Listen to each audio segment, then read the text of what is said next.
Sedangkan kalau osmolaritasnya itu besar, misalnya ini ada 1.200 di sini. Oh, berarti dia zat larutnya banyak. Gitu. Oke. Nah, dan di sini kalau kita perhatikan dari osmolaritas yang kurang lebih 300 miliosmol per liter, ketika dia berjalan melalui lengkung Henle, maka nanti semakin lama osmolaritasnya akan semakin besar. Kenapa? Karena di sini ada air yang diserap. Nah, ini menunjukkan, dan kita lihat di sini air itu dia prosesnya itu transport pasif. Jadi kalau di sini konteksnya adalah osmosis. Dia prosesnya ada transport pasif. Nah, artinya pada medula ginjal, ya ini outer medula, inner medula, osmolaritas di luar tubulus dibandingkan dengan tubulus itu sendiri itu lebih tinggi yang luar. Nah, karena luar itu lebih tinggi osmolaritasnya atau zat terlarut di luar itu lebih banyak, maka air itu akan otomatis terserap keluar. Oke. Jadi, nah, dan begitu seterusnya ya. Oke. Nah, kemudian setelah larutan itu melewati lengkung Henle yang turun, kemudian dia akan naik lagi menuju ke korteks ginjal. Nah, di sini ternyata pada lengkung Henle yang turun itu dia hanya permeabel terhadap air. Sedangkan kalau pada lengkung Henle yang naik, dia permeabelnya terhadap NaCl, natrium dan klorida. Pada medula yang dalam dia terjadinya transport pasif, tapi begitu dia di medula yang luar dia terjadi transport pasif. Oke, jadi dengan adanya lengkung Henle di sini, jumlah air itu akan dikurangi. Kemudian pas lengkung Henle-nya naik, natriumnya akan dikurangi sehingga osmolaritasnya dia turun lagi. Nah, begitu sampai tubulus mengumpul atau tubulus kolektivus, airnya akan diambil lagi. Jadi nanti dia osmolaritasnya akan kembali naik lagi. Gitu.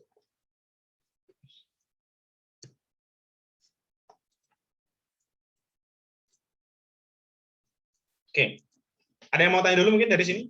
Proses reabsorpsi dan augmentasi. Ini mungkin nanti sebenarnya tidak perlu dihafalkan semua ya. Di tubulus distal itu apa yang direabsorpsi, apa yang diaugmentasi, gitu. Itu tidak perlu dihafalkan. Ada yang perlu ditanya? Ada yang mau tanyakan dulu? Boleh?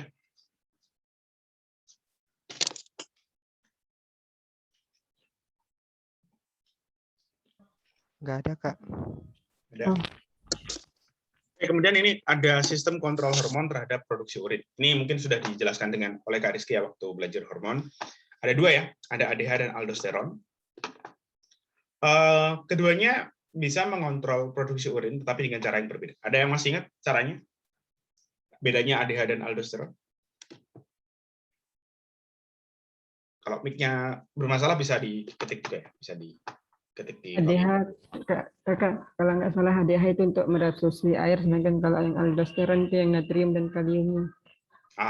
Ya benar.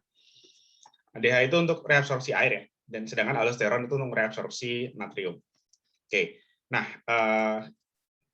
pertama ADH atau arginin vasopressin dia fungsinya ketika dia bekerja dia akan memicu pelepasan aquaporin. Jadi ketika ada ADH, dia akan diterima oleh reseptor, kemudian terjadi proses transduksi sinyal, dan pada akhirnya vesikel-vesikel yang terdapat aquaporin itu akan dilepaskan, akan dieksositosis sehingga aquaporin berada di membran. Oke, di membran apikal di sini ya. Ini mungkin ini perlu diingat ya, kalau jaringan epitel di ginjal, semua jaringan epitel itu punya sisi apikal dan basal ya. Basolateral sama apikal. Nah, kalau apikal itu yang dia berhadapan dengan lumen. Ya, itu jangan lupa. Dan kalau basal dia berhubungan langsung dengan membran basal. Di sini pelepasan aquaporin dia dilepaskan ke membran apikal. Nah, sehingga nanti air akan bisa diserap lebih banyak. Dan cara kerja dari ADH itu adalah di tubulus distal. Jadi kalau tadi kita lihat reabsorpsi air kan tadi secara alami kan di lengkung Henle sama tubulus collectivus. Kenapa? Tadi karena disebabkan pada medula ginjal, tempat lengkung Henle dan tubulus collectivus, osmolaritas di luar tubulus itu sangat tinggi, sehingga air akan otomatis keluar. Ya. Jadi di sini tidak perlu bantuan hormon, karena otomatis air sudah keluar. Nah, tetapi di bagian tubulus distal ini masih sedikit terjadi reabsorpsi airnya, gitu. Walaupun di sini secara alami ada ya, tapi dia masih sedikit. Nah, oleh karena itu, fungsi dari ADH itu adalah untuk memaksimalkan reabsorpsi air dan cara kerjanya adalah di tubulus distal. Jadi dia memaksimalkan agar air yang diserap itu ya memang benar-benar maksimal gitu. Oke. Ya. Jadi mungkin supaya ingat kita harus tahu kalau di tubulus pengumpul sama Henle itu memang secara alami air diserap. Berarti nanti ADH kerjanya di mana? Nah, pasti dia melengkapi itu. Berarti dia akan kerjanya di tubulus distal. Ya. Nah, penyebab ADH itu dikeluarkan itu adalah ketika seseorang mengalami dehidrasi misalnya. Seseorang mengalami dehidrasi atau ketika seseorang memakan garam dalam jumlah yang terlalu banyak. Jadi biasanya ADH itu dilepaskan, pemicunya adalah darah yang terlalu pekat. Kemarin ada yang tanya kalau nggak salah. Aku lupa, antara Zorif atau Iksan yang tanya. Jadi berhubungan dengan ini ya. Jadi kalau misalnya seseorang itu dehidrasi, artinya darahnya menjadi lebih pekat ya. Nah, atau misalnya orang makan garam terlalu banyak, darahnya juga bisa menjadi pekat. Nah, itu dia akan bisa memicu sekresi ADH.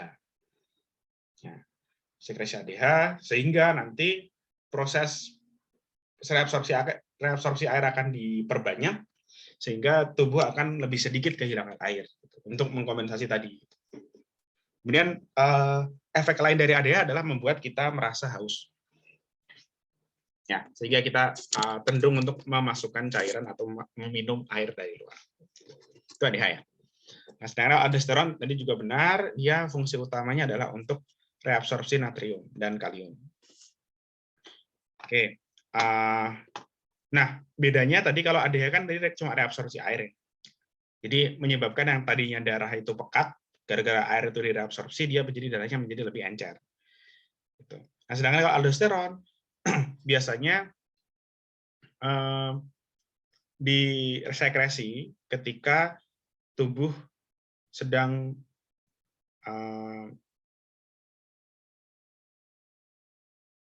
tekanan darah sedang turun. Aldosteron disekresi ketika tekanan darah turun. Tekanan darah turun itu cukup banyak ya penyebabnya. Misal contohnya ketika ada orang kecelakaan terus kehilangan banyak darah. Nah, ketika darah seseorang itu volumenya turun, maka tekanan darahnya juga akan turun. Gitu. Maka dari itu biasanya kan mungkin pernah dengar berita atau misal lihat di film gitu. Kalau orang misalnya setelah kecelakaan kehilangan banyak darah, bisa saja orang tersebut meninggal. Kenapa? Karena darahnya tekanannya terlalu rendah sehingga tidak bisa menyalurkan nutrien dan oksigen ke seluruh tubuh. Sehingga bisa saja menyebabkan kematian. Nah, ketika seseorang tekanan darahnya rendah, maka aldosteronnya akan ditingkatkan. Kenapa? Karena hasil akhir dari aldosteron itu adalah reabsorpsi natrium. Reabsorpsi natrium dan reabsorpsi natrium tersebut itu dia kerjanya di tubulus distal dan pengumpul ya. Si aldosteron. Ya, kerjanya di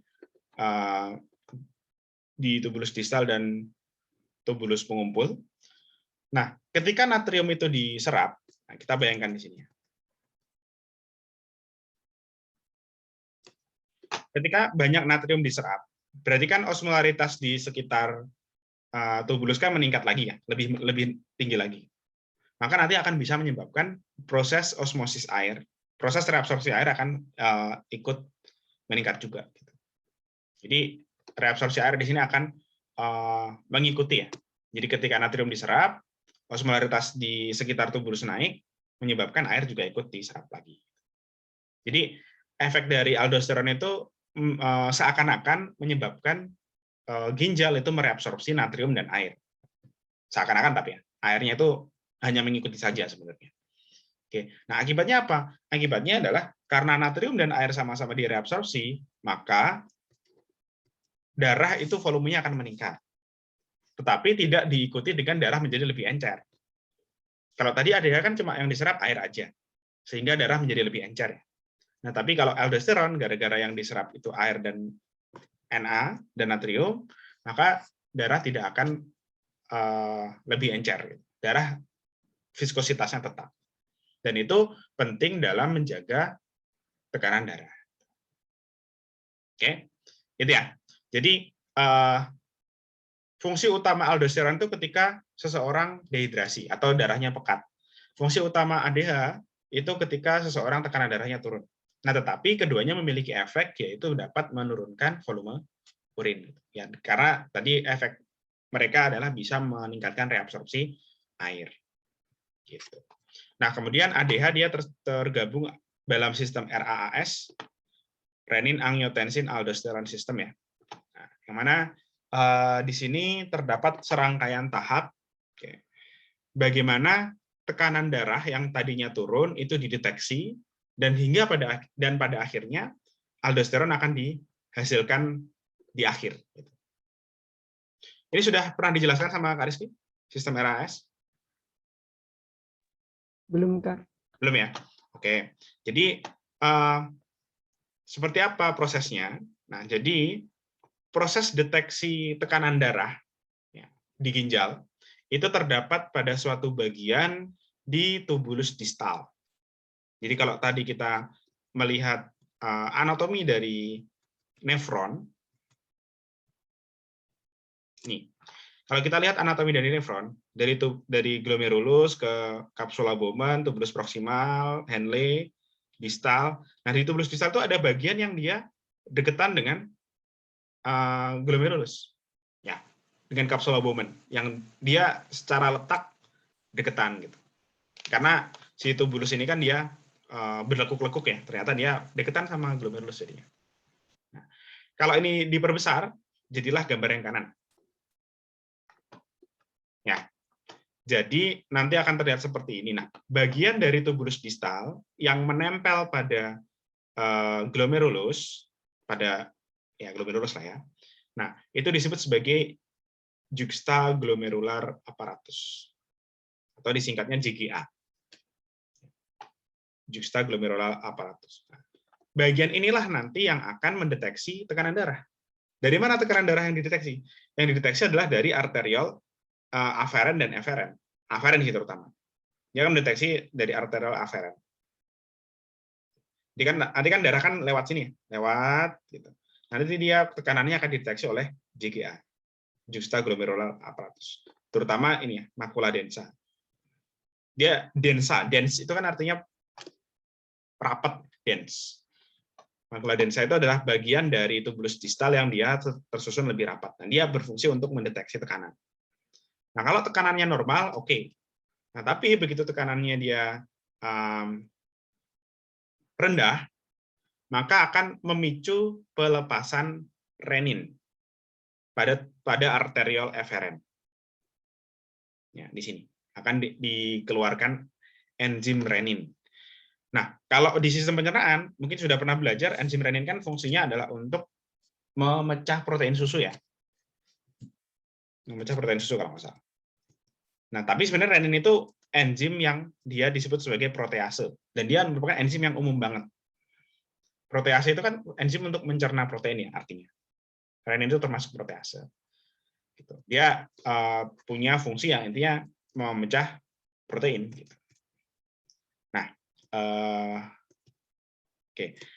Nah, tadi setelah renin itu dikeluarkan, dia akan ikut pembuluh darah tadi ya. Kan dia kan tadi di arteriol ya, dikeluarkan di arteriol ginjal, dia akan ikut pembuluh darah sehingga dia sampai ke hati. Ini di hati. Nah, di hati akan mengeluarkan angiotensinogen. Dan oleh renin, angiotensinogen akan diubah menjadi angiotensin 1. Ini diubah dulu jadi angiotensin 1 ya.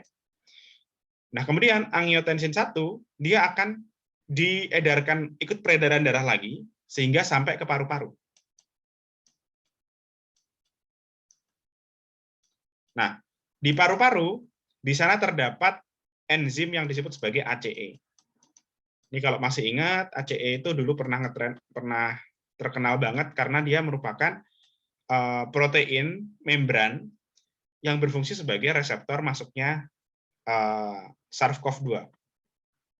Jadi yang menyebabkan COVID-19 itu adalah ini, si reseptor ACE.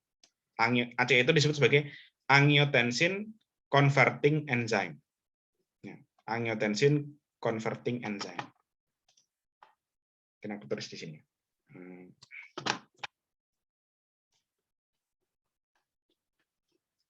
Angiotensin converting enzyme. Nah, dia fungsi utamanya adalah untuk mengubah angiotensin 1 menjadi angiotensin 2. Oke. Nah, nantinya si angiotensin 2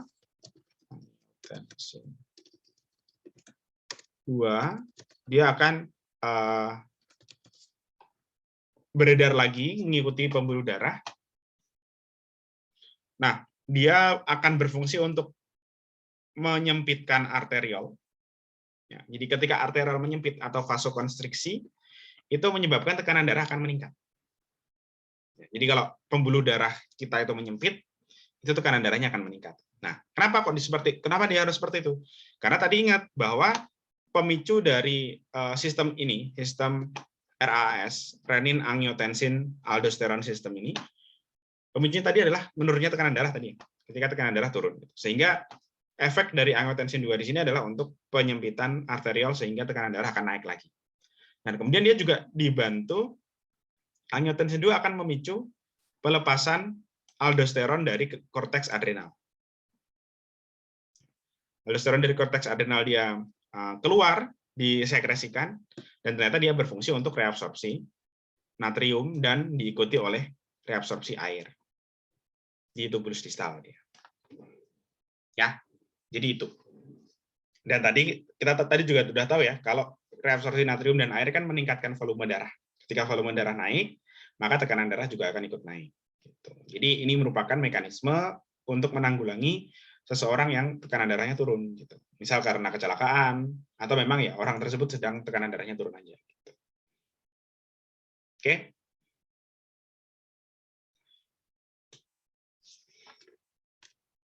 Ada yang ingin tanyakan dulu?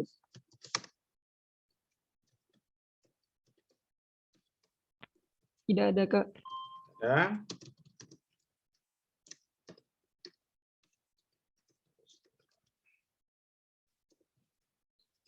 Aldosteron dia berfungsi untuk mereabsorpsi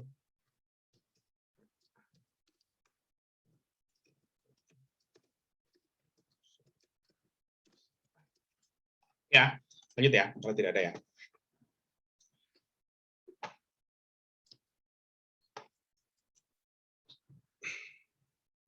Ini cara kerja aldosteron ya.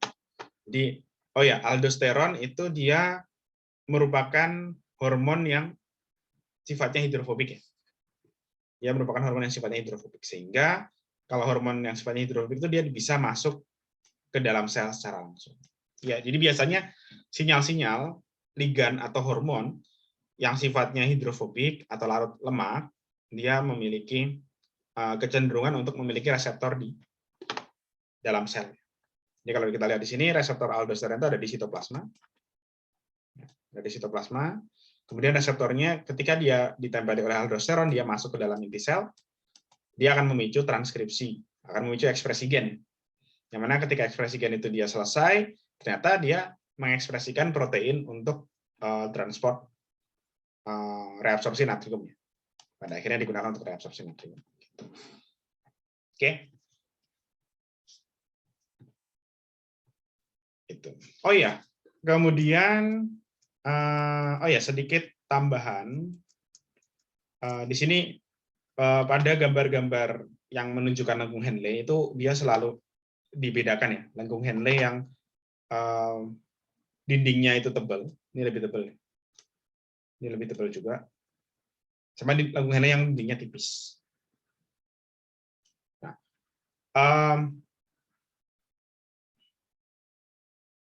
di sini jaringan epitel yang menyusun lengkung Henle itu berbeda, sedikit berbeda. Jadi kalau lengkung Henle yang tebal, ini jaringan epitelnya adalah epitel kubus. Itu yang kuboidal. Sedangkan kalau yang tipis dia jaringan epitel yang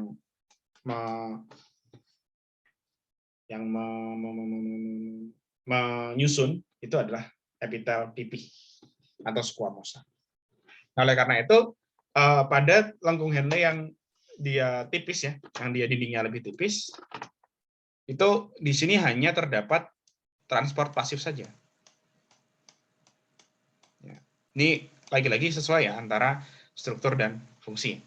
Nah, begitu lengkung Henle-nya dia dindingnya tebal, itu baru memungkinkan terjadinya transport aktif. Ya. Gitu.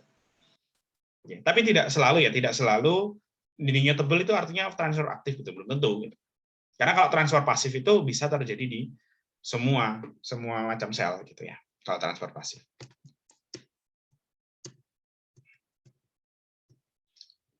Oke, aldosteron sistem RAS.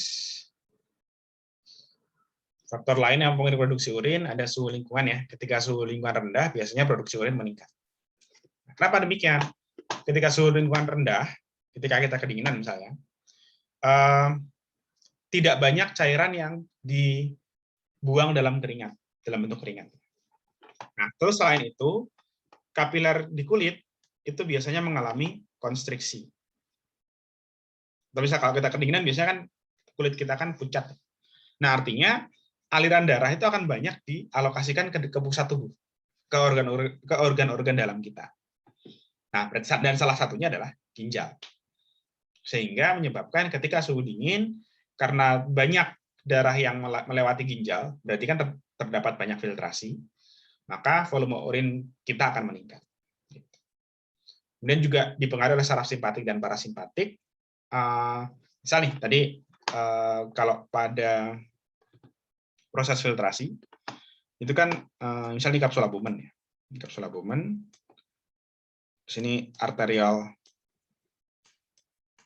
aferen, misalnya ini ya, aferen, ini eferen. Sini glomerulus gitu ya. Nah, di sini akan ada perbedaan ya. Kalau misalnya arterial terjadi konstriksi atau terjadi penyempitan pembuluh darah aferen dan eferen, itu efeknya akan berbeda. Eferen itu kan yang keluar ya, aferen itu yang masuk. Nah, kalau terjadi penyempitan arterial aferen, menyempit nih, vasokonstriksi, maka darah yang masuk ke glomerulus kan jadi lebih sedikit ya. Berarti menyebabkan produksi urin akan turun. Kalau arterial aferen menyempit. Tapi sebaliknya, kalau yang menyempit adalah arterial eferen, ini menyempit, maka darah yang bisa lewat di arterial eferen itu akan lebih sedikit. Sehingga meningkatkan kemungkinan darah itu dia difiltrasi. Kalau arterial eferen menyempit. Jadi darah itu akan lebih banyak teralokasikan ke kapsul albumen. Jadi di sini ada perbedaan antara pembuluh darah mana yang menyempit. Nah, tapi secara umum, kalau misalnya efek dari saraf simpatik itu dia akan meningkatkan konstriksi. Konstriksi itu penyempitan pembuluh darah. Nah, kalau secara umum pembuluh darah kita menyempit semua, berarti kan termasuk di dalamnya arterial aferen juga menyempit. Berarti kan lebih sedikit yang ini ya, lebih sedikit darah yang terfiltrasi jadinya. Maka menyebabkan saraf simpatik menurunkan produksi urin. Karena yang terfiltrasi menjadi lebih sedikit. Jadi kebalikannya, kalau parasimpatik dia akan meningkatkan produksi urin. Nah, kemudian terakhir tentang ginjal yaitu mengenai glomerular filtration rate atau GFR. Nah, dia merupakan parameter ketika terdapat suatu zat yang difiltrasi di ginjal, tetapi tidak mengalami reabsorpsi maupun sekresi atau augmentasi, maka jumlah zat yang terfiltrasi itu akan sama-sama dengan jumlah zat yang di dalam urin. Gitu. Jadi misalnya ada zat A, itu dia difiltrasi, artinya kan dia dibuang, ya terfiltrasi lah ya, dia masuk ke dalam kapsula Bowman ke tubulus proksimal. Nah, tapi zat ini tuh tidak diapa-apain, direabsorpsi enggak, di sekresi juga enggak. Berarti kan jumlah zatnya kan selalu sama kan?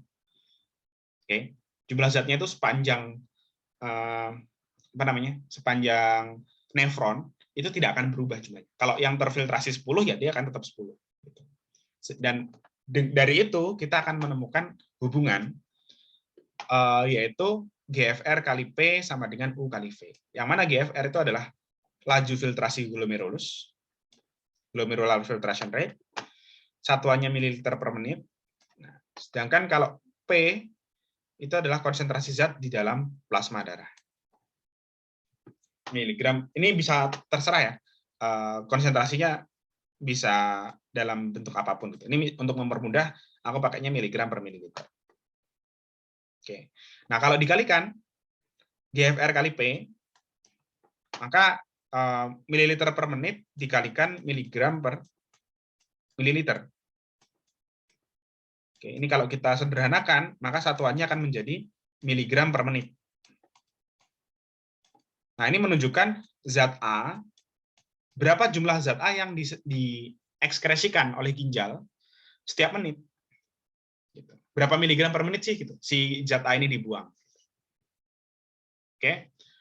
Dan GFR kali P di sini dia akan memiliki nilai yang sama dengan U kali V. Yang mana U itu konsentrasi zat dalam urin dikalikan laju produksi urin. Ini kalau tadi ya, keadaannya tidak terjadi reabsorpsi atau sekresi sama sekali. Sehingga jumlah zat yang difiltrasi di ginjal itu sama dengan jumlah zat yang dikeluarkan lewat urin. Karena tidak ada proses yang diantaranya. Zat yang terfiltrasi 10, yang di urin juga 10. Oke. Nah, beda halnya ketika ada suatu zat yang dia direabsorpsi atau disekresi. Oke. Kalau misal zat tersebut direabsorpsi, berarti kalau pas terjadi filtrasi nih, filtrasi misal 10. Kalau direabsorpsi berarti kan dia menjadi lebih sedikit kan zatnya. Ya. Yang ada di tubulus itu menjadi lebih sedikit. Sehingga pas di urin kan juga lebih sedikit juga berarti kan. Artinya akan terdapat hubungan demikian gitu. Jumlah zat yang difiltrasi lebih besar atau lebih banyak daripada zat yang ada di urin. Karena dia direabsorpsi. Ada zat yang diserap kembali. Sebaliknya, kalau ada zat yang dia diaugmentasi atau disekresi, berarti misal nih, yang difiltrasi 10, pas sampai tubulus proksimal dan distal dia diaugmentasi. Berarti kan zatnya nambah jadinya. Misal jadi 15. Ternyata di urin zatnya ada 15.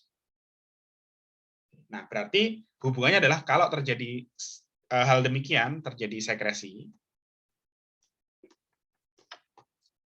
maka nanti hubungannya adalah jumlah zat yang difiltrasi itu lebih sedikit dibandingkan zat yang ada di urin. Gitu. Oke, ini sebenarnya rumusnya tinggal dihafalkan aja, GFR kali P, U kali V. Terus GFR P, U, V-nya itu apa, itu tinggal dihafalkan. Kemudian kalau setelah itu tinggal di logika aja. Gitu. Oh, kalau zat yang direabsorpsi itu berarti dia misal difiltrasinya 10, pas direabsorpsi berarti kan dia makin dikit. Gitu. Berarti di urin jadi lebih sedikit dong jumlahnya. Jadi nanti hubungan sama dengan, lebih dari, kurang darinya, itu bisa di logika. Oke, ini kalau nggak salah muncul di KSNK kemarin kalau nggak salah. Aku lupa.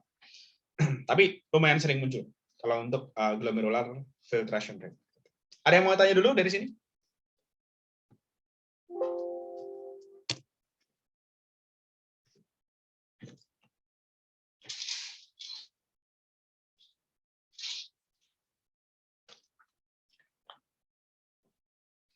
Ada?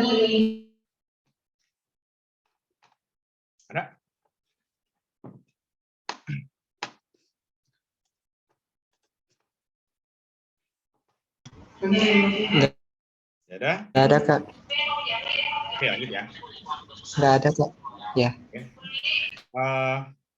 Nah, selanjutnya tentang saraf. Nanti untuk saraf, anatominya nanti bisa dipelajari sendiri ya. Misal contoh kayak, misalnya saraf, bentuk-bentuk sistem saraf pada setiap hewan. Nanti bisa dipelajari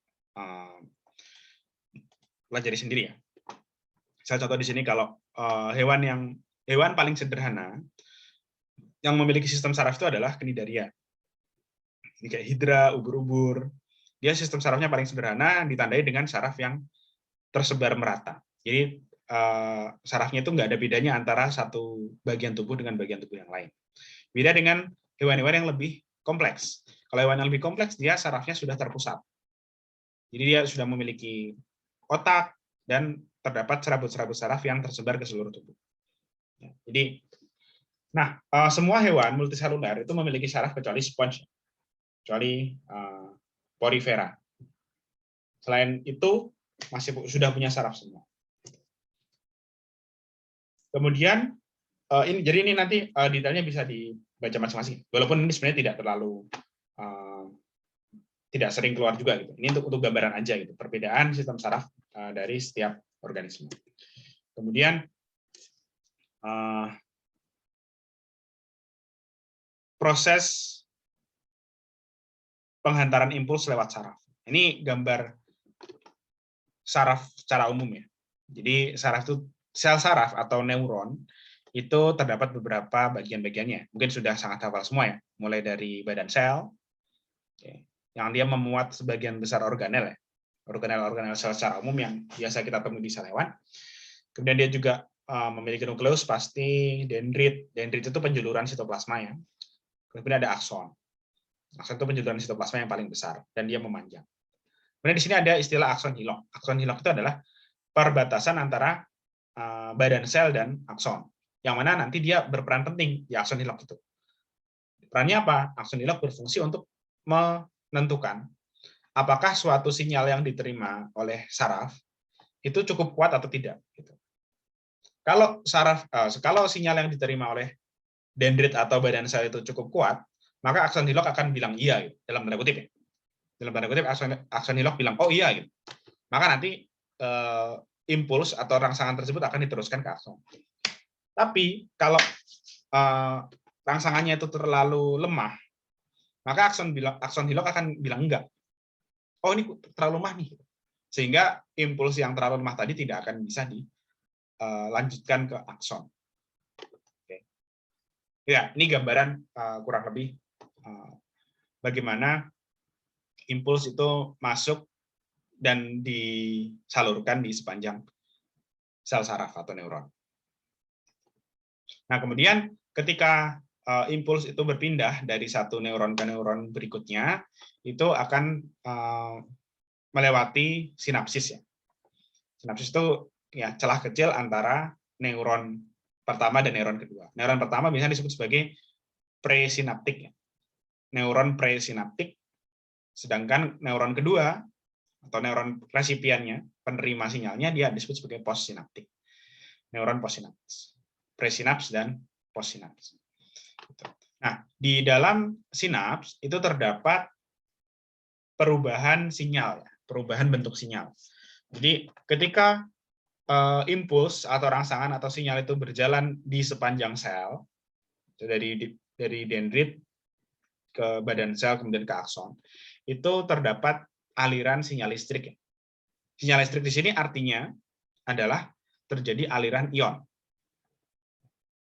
Jadi bukan berarti listrik yang biasa kita tahu ya, listrik yang menyengat, gitu, bukan. Tapi merupakan aliran ion. Ya walaupun sebenarnya aliran listrik yang biasa kita dengar itu juga aliran elektron juga ya sebenarnya.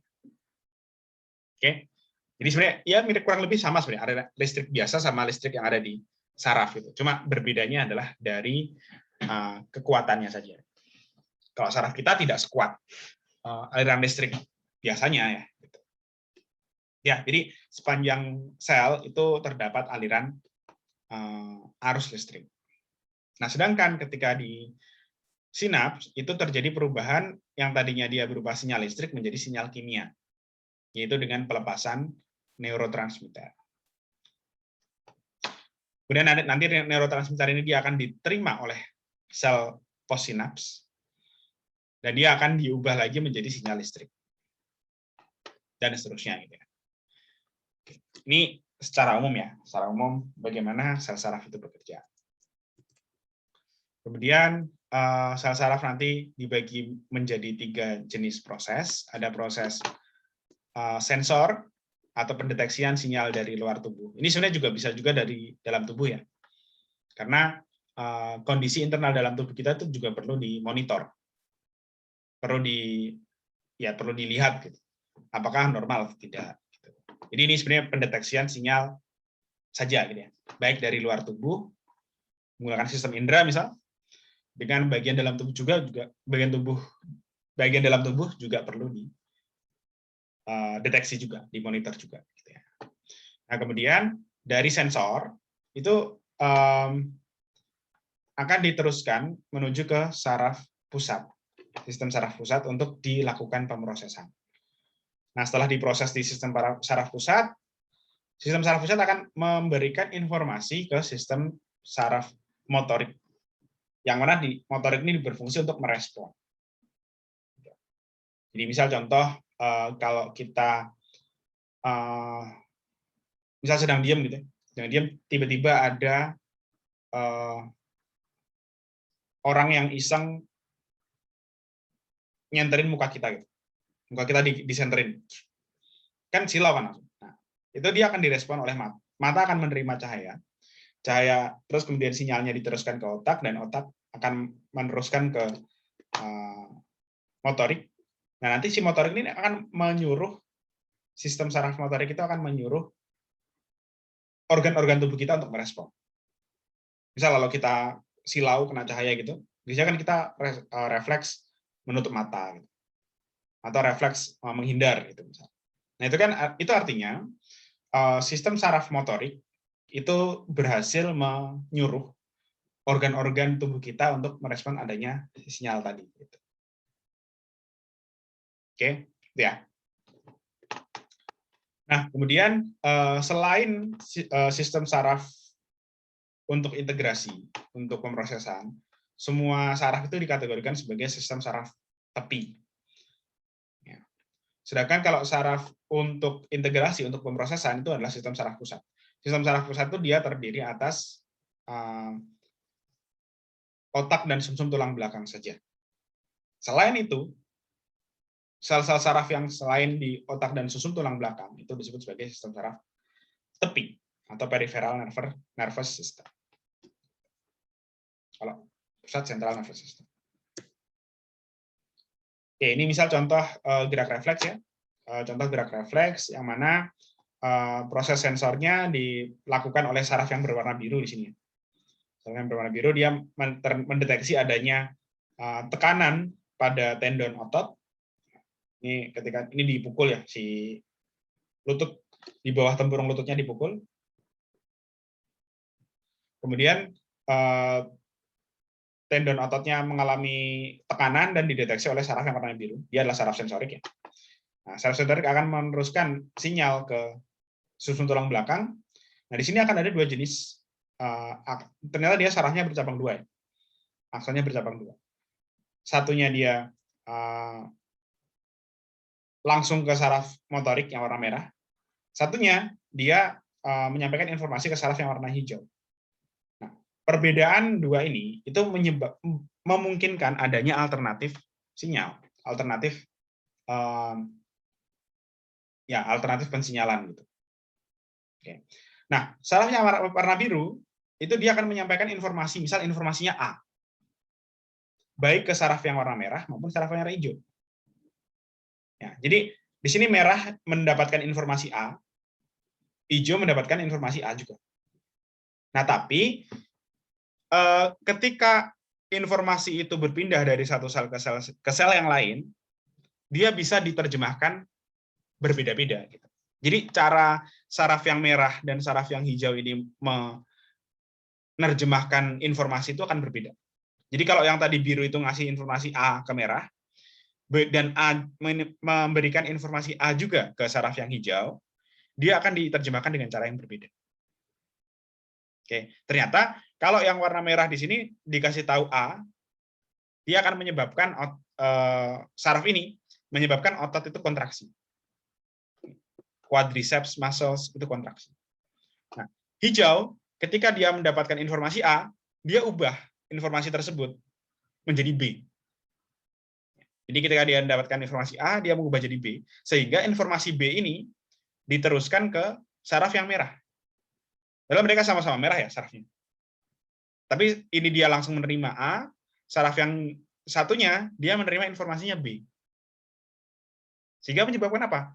Oh, karena dia mendapatkan informasi B, sehingga menyebabkan otot hamstring yang bawah ini jadi relaksasi. Ini penting, proses ini penting. Kenapa? Karena gerak refleks di sini yang diperlukan adalah mengangkat kaki. Kakinya itu kayak menendang gitu. Gerakan menendang. Nah, kalau gerakan menendang artinya otot yang atas itu harus kontraksi, otot yang bawah harus relaksasi. Berarti kan dengan satu informasi yang sama, harus ada dua output yang berbeda. Harus ada dua respon yang berbeda kan. Nah, inilah pentingnya interneuron atau sistem saraf pusat untuk menerjemahkan informasi yang sama itu menjadi informasi yang benar-benar bisa bermanfaat bagi tubuh. Oke. Jadi di sini dengan informasi yang sama yaitu A, adanya pukulan pada tendon, ternyata dengan adanya interneuron itu dia berhasil menyebabkan adanya dua respon yang berbeda. Satunya responnya untuk kontraksi, satunya responnya untuk relaksasi. Ya, ini pentingnya ada di sana. Oke, ini contoh ya. Ini contoh bagaimana saraf itu bekerja. Gitu. Ya, bagaimana saraf itu membantu sel-sel itu untuk berkomunikasi satu sama lain. Ya.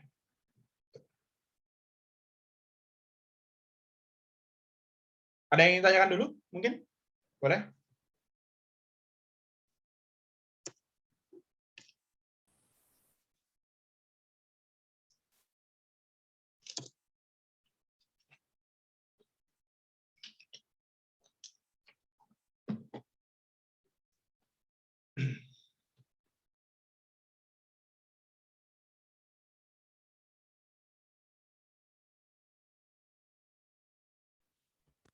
Ada? Ada, Kak. Oke. Kalau tidak ada,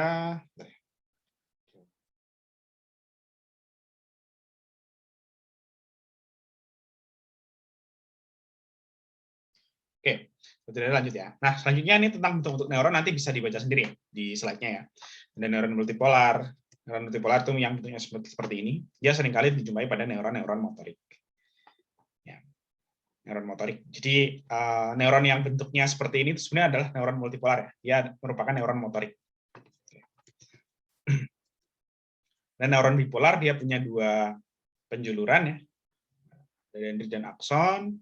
Dia seringkali dijumpai pada neuron sensorik. Dan neuron sensorik dari sistem indera ya biasanya, dari retina kan mata ya.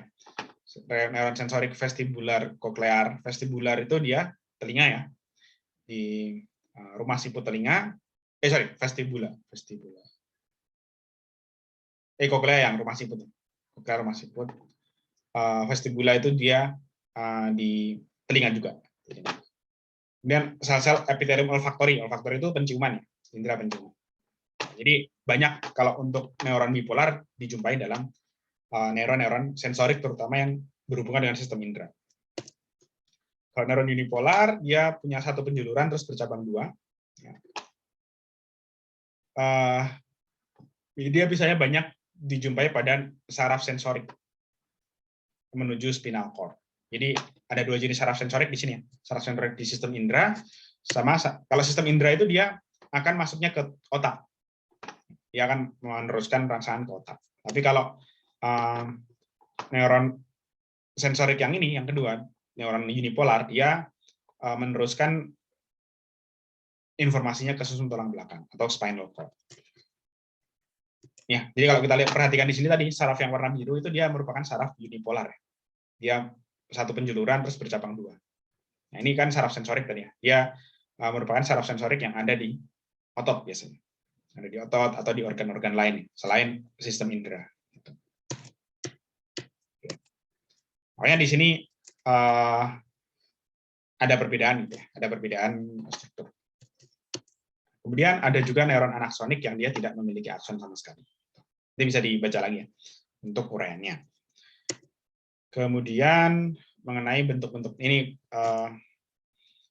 berdasarkan fungsi ya, sensorik, interneuron dan motor neuron, dia bentuknya akan berbeda-beda. Dan selain neuron, di sistem saraf kita juga terdapat sel-sel glia, yang mana dia berfungsi untuk mendukung atau sebagai aksesoris fungsi dari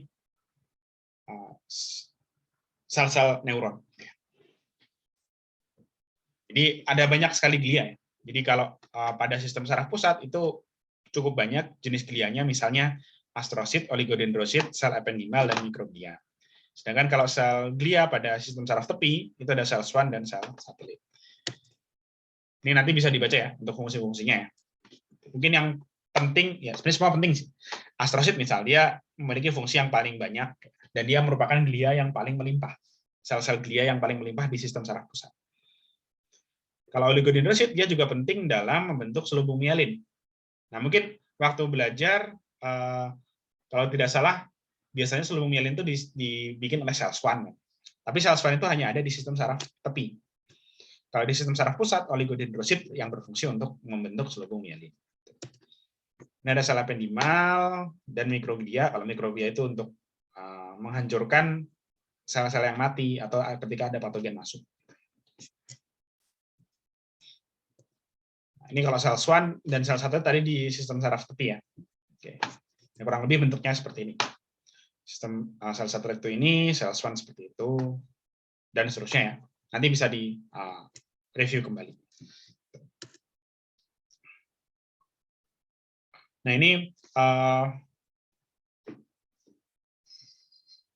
gambaran dari sistem saraf, perbatasan sistem saraf dengan pembuluh darah. Di pembuluh darah itu dia tidak secara langsung berhubungan dengan sel saraf atau neuron. Dia akan melalui perantara yaitu astrosit. Ini astrocytes yang warna coklat ya, coklat tua. Nah dia berhubungan langsung dengan pembuluh darah dan dia akan menerima zat-zat dari darah, baik itu berupa sari-sari makanan atau hormon dan lain sebagainya gitu ya. Dia akan masuk lewat astrosit dan disampaikan ke sel saraf. Jadi tidak ada hubungan langsung antara darah dengan sel saraf. Kenapa? Karena di darah itu banyak sekali zat-zat yang berbahaya ya. Banyak sekali zat-zat yang berbahaya, sedangkan sel saraf itu tidak bisa beregenerasi. Jadi sekalinya sel saraf mati, ya udah dia akan mati. Jadi akan sangat rentan apabila sel saraf itu berhubungan langsung dengan darah. Karena di dalam darah banyak sekali zat-zat yang berbahaya. Nah, oke. Itu pendahuluannya, pendahuluan mengenai neuron. Nah, sekarang bagian yang biasanya cukup sulit, yaitu mengenai bagaimana sel saraf itu bisa menyampaikan informasi. Tadi ada dua jenis ya. Ada dua jenis informasi yang diterima oleh sel saraf. Yang pertama, ketika terdapat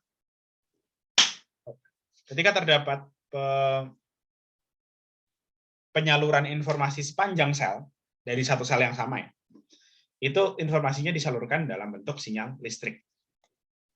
Tetapi begitu informasi diberikan ke sel saraf berikutnya, informasinya diberikan dalam bentuk sinyal kimia. Oke. Nah, itu ada dua. Jadi nanti kita akan mempelajari ada dua jenis penyaluran informasi. Oke. Nah, sebelum ke situ kita harus tahu dulu keadaan sel saraf itu kayak gimana sih? Nah, sel saraf dan sebenarnya semua sel di dalam tubuh kita itu memiliki potensial membran. Artinya adalah potensial membran itu keadaan ionik atau berapa jumlah ion-ion yang ada di dalam sel dibandingkan dengan jumlah ion-ion yang ada di luar sel. Kalau dibandingkan, di bagian dalam sel atau di sitosol, ada beberapa ion yang dominan. Misal contohnya kalium, K+. Ini harus diingat ya, K+ itu selalu ada di dalam sel, di dalam sitosol. Sedangkan natrium, itu secara alami dia lebih banyak ada di ekstraseluler. Oke, itu jangan sampai lupa ya, natrium itu di luar, kalium itu di dalam. Kalau klorin, Cl biasanya dia ngikut natrium. Misalnya. Kemudian di sini ada simbol A negatif, amin. Nah, si amin ini dia sebenarnya menunjukkan protein. Kalau protein-protein dia biasanya pastinya terakumulasi di dalam sel. Dan sebagian besar protein memang muatannya negatif ya. Makanya dia diberikan simbol di sini amin. Ini artinya adalah zat-zat lain, protein atau zat lain apapun yang muatannya negatif dan dia terdapat di dalam sel. Nah, kombinasi ini, kombinasi keseluruhan ion-ion perbedaannya antara dalam sel dan luar sel itu menghasilkan potensial membran. Ya. Yang mana secara matematis potensial membran itu didefinisikan sebagai berapa muatan di dalam membran, di dalam sitosol maksudnya, di dalam sitosol dikurangi berapa muatan di luar sitosol, di ekstraseluler. Ternyata setelah dijumlahkan atau setelah diakumulasi lah ya, ternyata bagian dalam sel itu lebih negatif dibandingkan bagian luar sel. Jadi kalau mereka dikurangi dia nilainya negatif, selisihnya negatif dalam dikurangi luar. Nah, keadaan demikian akan terdeteksi oleh elektroda sehingga muatannya itu ternyata exactly-nya itu adalah minus 70 mV. Beda potensial antara dalam dan luar. Nilai negatif itu artinya bagian dalam membran lebih negatif atau lebih rendah muatannya dibandingkan dengan luar. Jadi kalau misalnya kita melihat, oh ada potensial membran kok positif, oh berarti itu artinya bagian dalam sel itu muatannya lebih tinggi dibandingkan luar sel. Gitu ya. Ini cara membacanya. Negatif 70 itu artinya demikian. Nah, kemudian potensial membran itu dia bisa berubah. Biasanya yang mengubah potensial membran itu adalah aliran dua jenis ion, yaitu natrium dan kalium. Nah, natrium itu arahnya selalu masuk. Kenapa? Kenapa kok natrium itu selalu pengen masuk ke dalam sel? Berhubungan dengan ini.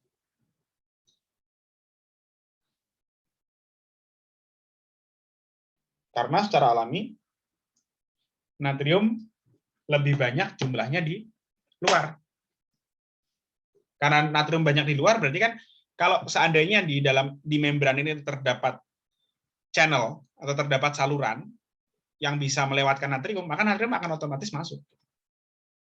Nah, kalau natrium masuk, apa yang terjadi kira-kira? Bagian dalam lebih positif atau lebih negatif?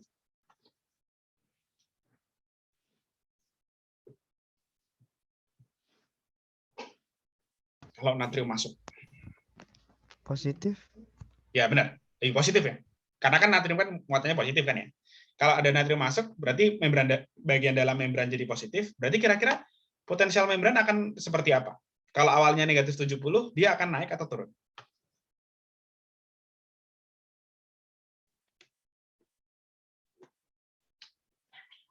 Kan naik. Akan naik. Ya benar. Ya, jadi kalau misalnya tadi kan potensial membran kan menunjukkan selisih ya antara dalam dan luar. Sekarang dalamnya itu makin positif, ya pasti dia selisihnya makin positif juga. Gitu ya. Jadi kalau ada ion positif masuk, maka potensial membran akan naik. Nah sebaliknya, kalau ion K+, nah K+ itu kan dia kecenderungannya itu pasti keluar, karena jumlah K+ di dalam banyak. Jadi kalau ada channel atau ada saluran yang bisa dilewati K+, okay, maka K+ itu akan cenderung keluar. Kalau K+ keluar berarti kan bagian dalam jadi makin negatif kan ya? Karena ada ion positif yang keluar. Ketika bagian dalam makin negatif, berarti potensial membran akan turun. Semakin negatifnya semakin gede. Oke, nah itulah yang terjadi ya ketika sel saraf kita itu mendapatkan suatu informasi. Misal ketika kulit kita ditekan, kita tekan gitu ya, atau misal kita ya kita tekan lah, maka kan pasti kerasa ya. Berarti di situ akan dari segi molekulernya itu ada pemasukan Na+ biasanya. Kok bisa pas kulit itu kita raba misal kerasa gitu. Sebenarnya yang terjadi adalah itu. Yang terjadi adalah ada ion-ion tertentu yang mengalir gitu, entah mengalirnya masuk atau keluar. Nah, di sini ketika terjadi penurunan potensial membran, itu disebut sebagai peristiwa hiperpolarisasi. Ya, jadi tadi ya, misal nih, ketika K+ keluar tadi. Ketika K+ keluar tadi kan menyebabkan bagian dalam menjadi makin negatif. Ketika bagian dalam makin negatif, potensial membran turun. Potensial membran turun itu artinya istilahnya adalah hiperpolarisasi. Oke. Sedangkan kalau potensial membran itu naik, misal gara-gara tadi natrium ada yang masuk, natrium masuk, kemudian bagian dalam menjadi positif, sehingga potensial membran meningkat. Itu disebut sebagai proses depolarisasi. Ya, jadi ada hiperpolarisasi sama depolarisasi. Oke. Nah, pada keadaan yang normal, tidak terjadi apa-apa, itu adalah keadaan yang disebut sebagai resting potensial atau keadaan istirahat. Ya, jadi kalau misalnya tidak ada aliran natrium masuk atau kalium keluar, itu disebut sebagai resting potensial. Yang tadi ya 70 minus 70 tadi ya. Ini adalah muatan untuk sel saraf secara umum ya. Walaupun realnya, kondisi sebenarnya, itu akan beda-beda.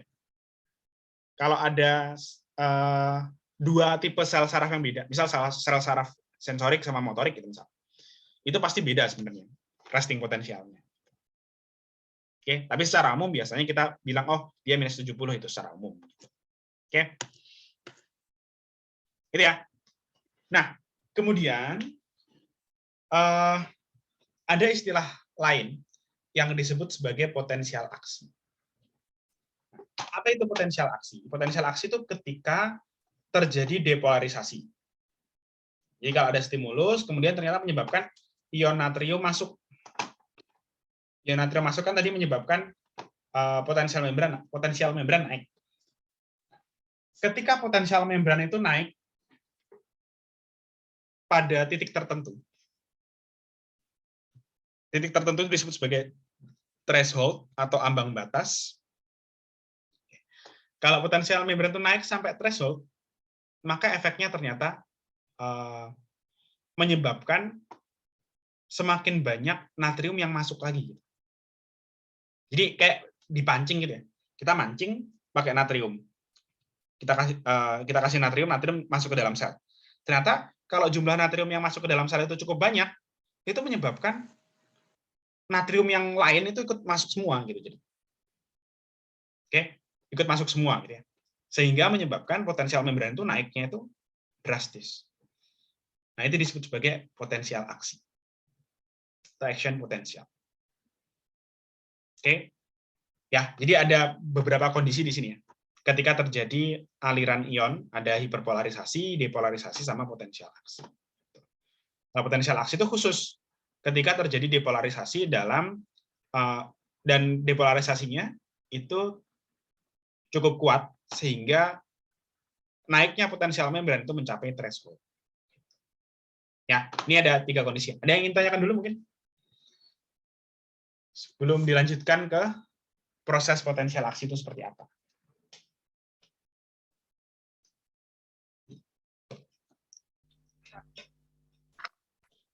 Vera?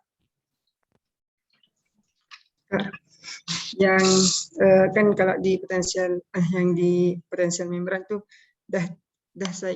kita dengar yang namanya periode refraktori sama stimulus. Nah, yang di tadi Kak, yang di slide sebelumnya yang pas itu diberikan stimulus itu bagaimana caranya Kak tubuh itu meresponnya, apakah itu depolarisasi atau hiperpolarisasi? Oh ya. Ya, jadi ketika tubuh mendapatkan suatu stimulus ya, umumnya stimulus pertama yang dirasakan oleh saraf-saraf sensorik itu biasanya berupa depolarisasi. Ya, biasanya berupa depolarisasi. Jadi dari keadaan istirahat, dari keadaan nggak menerima stimulus, kemudian ternyata ada stimulus yang masuk. Maka stimulus tersebut dia akan menyebabkan depolarisasi. Itu umumnya ya. Itu umumnya di saraf sensorik. Nah, kemudian nanti ketika saraf sensorik itu dia meneruskan sinyal.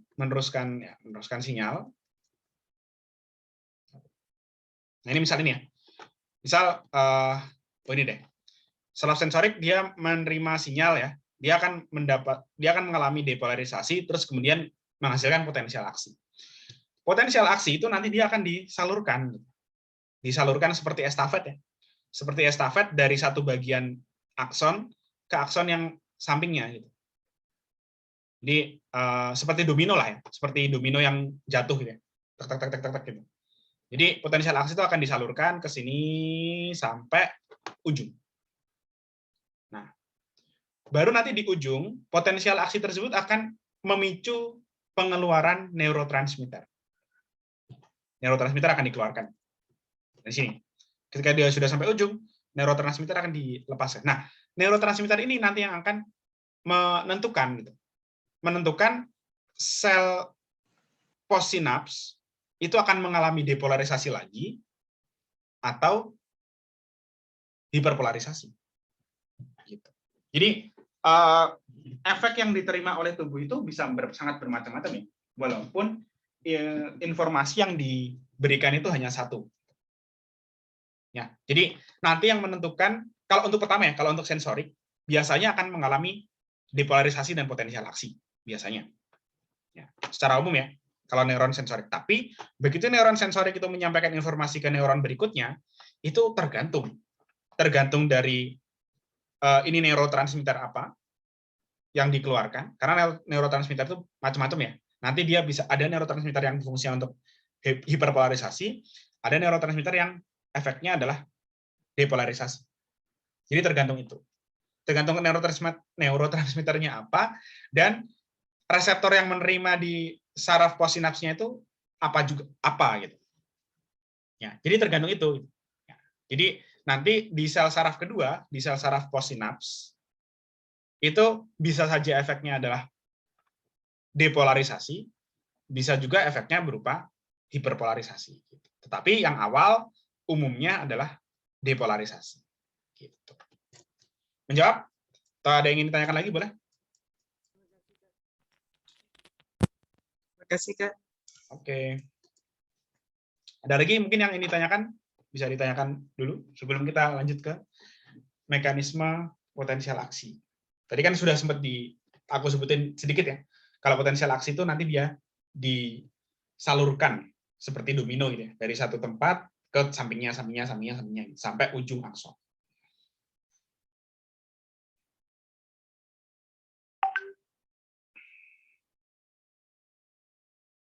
Tidak ada, Kak. Ya. Oke. Sip, lanjut ya. Nah, sekarang potensial aksi. Jadi potensial aksi itu cara kerjanya seperti apa sih? Nah, pertama, kita harus tahu dulu bahwa di membran sel itu terdapat protein transport. Ada protein channel. Channel itu saluran ya. Yang mana protein channel ini dia terdapat gerbang, terdapat tutup. Dan gerbang ini bisa buka, bisa nutup gitu ya. Nah, dalam keadaan resting potensial, ini nomor 1 ya. Resting potensial, di sini yang diperlihatkan hanya ada dua macam channel ya. Ada channel untuk natrium sama channel untuk kalium. Nah, mereka keduanya nutup. Kedua jenis channel ini nutup ketika resting potensial. Nah, begitu ada stimulus itu tadi ya, umumnya dia akan menyebabkan natrium itu masuk. Kok bisa natrium masuk? Nah, natrium masuk gara-gara stimulus tersebut biasanya akan mengubah gerbang natrium yang tadinya tertutup menjadi kebuka. Sehingga natrium bisa masuk. Ketika natrium masuk, sesuai dengan ini nomor 2 ya, karena natrium masuk, maka bagian dalam jadi makin positif, potensial membran naik, kan perhatikan ya. Sehingga terjadi depolarisasi di sini. Nah, ketika stimulus itu cukup kuat, artinya stimulus yang kuat itu bisa memasukkan natrium makin banyak, maka dia bisa saja akan mencapai threshold, mencapai ambang batas.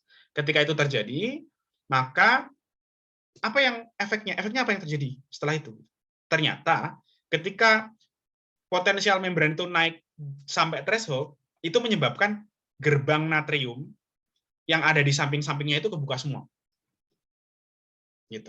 Jadi sama aja kayak kita menekan satu tombol di sini. Ini natriumnya kebuka nih gerbangnya. Potensial membran naik. Nah, membran itu kan sebenarnya luas ya, nggak cuma segini ya. Ini kan yang diperlihatkan cuma sedikit ya. Jadi gerbang natrium yang ada di samping-sampingnya, di sana gitu, itu kebuka semua. Secara bersamaan, gara-gara potensial membran naik. Oke. Nah, dengan terbukanya gerbang natrium di sekitarnya, maka menyebabkan makin banyak natrium yang masuk. Nah, inilah yang tadi ya, terjadi potensial aksi. Ini ya, gambarnya yang 3. Jadi, gerbang-gerbang natrium itu kebuka semua. Oke. Potensial aksi terjadi, potensial membran itu naik sangat drastis. Nah, uniknya potensial aksi itu sifatnya itu all or none. Iya atau tidak sama sekali. Jadi, kalau misalnya depolarisasi yang nomor 2 ini tidak sampai threshold, maka potensial membran akan balik lagi ke awal. Sama kayak ini ya. Ketika depolarisasi itu nggak sampai threshold, ya potensial membran akan balik lagi. Tapi begitu sampai threshold, nah dia akan terjadi potensial aksi. Potensial aksi pada saraf yang sama, pada satu jenis saraf yang sama, itu besarnya itu tidak akan berubah. Oke. Jadi, seberapa kuat stimulus yang kita berikan, ya, misal kita nonjok orang sama kita nyentuh orang, itu kan beda intensitasnya. Kalau nonjok kan lebih kenceng ya. Nah, selama stimulus itu bisa menyebabkan potensial membran mencapai threshold, maka besar potensial aksi itu tidak akan berubah. Kalau dia di sini misal sekitar positif 30 sekian gitu ya, sekitar positif 35 misal. Sekenceng apapun kita nonjok orang, maka besaran potensial aksi itu akan tetap segini-segini aja. Cuma nanti yang berbeda adalah frekuensinya. Jadi kalau misal kita nyentuh orang, sama kita nonjok orang, sama-sama potensial aksi itu terjadi. Tetapi kalau kita nyentuh orang, potensial aksi terjadinya itu lebih rendah frekuensinya. Oke. Jadi kalau kita gambarkan, kalau kita nyentuh orang, mari potensial aksinya itu terjadinya gini, terus gini, terus gini. Gitu. Tapi kalau kita nonjok orang, kan lebih kerasa ya. Itu artinya potensial aksinya itu lebih rapat. Lebih rapat. Ini anggaplah sama ya tingginya ya. Gitu. Oke? Itu ya. Itu bedanya. Jadi tingginya itu sama, tapi intensitas itu akan membedakan frekuensi potensial aksinya. Gitu. Ya, itu yang terjadi di potensial aksi ya, ketika terjadi pemasukan natrium dalam jumlah besar karena terdapat banyak channel natrium yang kebuka. Nah, tapi pada suatu titik, ketika sudah mencapai muatan tertentu, channel natrium ini dia akan ketutup. Channel natrium akan ketutup di sini.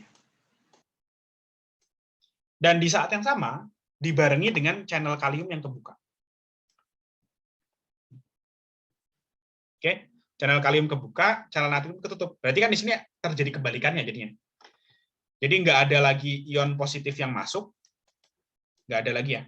Sedangkan digantikan dengan ion positif keluar. Kalium keluar. Sehingga efeknya apa? Efeknya adalah turunnya potensial membran.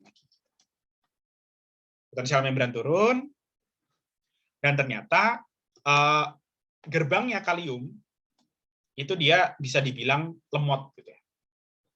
Jadi mestinya ketika potensial membran itu sudah mencapai resting potensial, tadi yang warna merah ya, resting potensial. Ini ya, yang garis warna merah. Ternyata mestinya kalau sudah sampai resting potensial, mestinya dia selesai gitu. Gerbang kalium mestinya udah ketutup lagi. Tapi ternyata karena gerbang kalium ini dia sifatnya lemot, dalam tanda kutip ya, dia malah kebablasan, keterusan. Sehingga mestinya dia sudah sampai potensial membran, dia malah tetap kebuka, sehingga potensial membran itu semakin lama makin turun terus. Ini disebut sebagai hiperpolarisasi tadi ya. Hiperpolarisasi, oke, atau undershoot.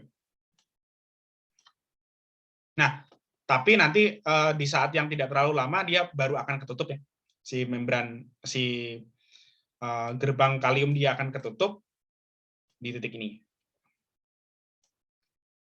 Oke, nah kemudian seiring dengan berjalannya waktu, nanti keadaan ini akan dikembalikan ke keadaan awal. Jadi kan terlalu banyak ion positif yang keluar deh, gara-gara gerbang kalium nggak ketutup gitu. Lemot tadi kan gerbang kalium. Nah, ini dia akan dikembalikan ke posisi awal di resting potensial. Nah, disitulah satu potensial aksi itu selesai. Oke, jadi potensial aksi itu selesai mulai dari resting potensial, depolarisasi, potensial aksi, terus potensial membran turun lagi sampai dia kembali ke awal. Itu satu rangkaian potensial aksi. Oke, itu. Oh ya, kemudian di proses nomor 5, ya, di undershoot. Nah, di sini yang perlu kita ketahui adalah tadi itu kan natrium itu udah masuk semua ya. Udah banyak yang masuk nih natrium. Pas awal tadi ya, di kondisi nomor 2 dan 3. Natrium udah masuk. Kemudian di kondisi nomor 4, kalium kan keluar. Artinya kan di sini jumlah natrium dan kalium kan jadi berubah ya. Karena banyak natrium yang masuk, banyak kalium yang keluar. Ya nggak? Ini harus ditukar kembali ya. Natrium itu harus dikeluarin lagi. Dia harus dikeluarin lagi. Kalium itu harus dimasukin lagi. Nah, ini adalah proses yang terjadi di setelah nomor 5 ini ya. Ketika nomor 5 kan dia terjadi undershoot tadi ya. Terjadi potensial membran itu terlalu turun. Nah, proses nomor 5 menuju ke resting potensial lagi itu melibatkan proses tadi ya. Melibatkan proses natrium itu dibalikin lagi ke luar, kalium dibalikin lagi ke dalam. Oke, ini satu potensial aksi. Ada yang ingin tanyakan dulu?